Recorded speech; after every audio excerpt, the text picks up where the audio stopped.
ప్రజలందరికీ మహాత్మా గాంధీ జయంతి శుభాకాంక్షలు. అందరికీ ఆదర్శనీయం ఆయన జీవితం.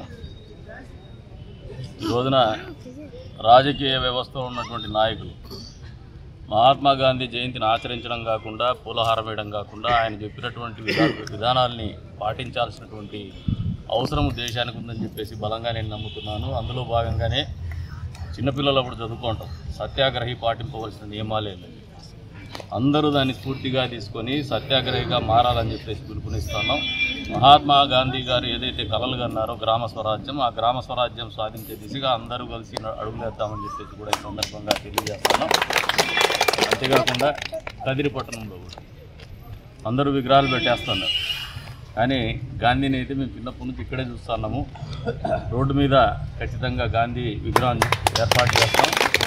ఈ కూటమి ప్రభుత్వంలో కదిరి నియోజకవర్గంలో మహాత్మా గాంధీ గారిని ప్రతిరోజు కూడా ప్రజలు చూసే విధంగానే ఆలోచన ఉంటుంది. ఎందుకంటే ప్రజలు చూసినప్పుడు ఆ స్ఫూర్తిని కొనసాగించే విధంగా ప్రతిరోజు గుర్తు చేయాలనే ఆలోచనతో చేసేటువంటి కార్యక్రమం కాబట్టి ఈ గాంధీ జయంతి రోజున ప్రజలందరికీ మాటిస్తాము.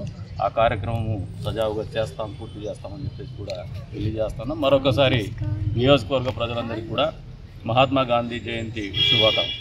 మరిన్ని వీడియోస్ కోసం ఛానల్ ని సబ్స్క్రైబ్ చేయండి. లేటెస్ట్ అప్డేట్స్ కోసం వాట్సాప్ ఛానల్ ని ఫాలో చేయండి. అండ్ లింక్ డిస్క్రిప్షన్ లో ఉంది.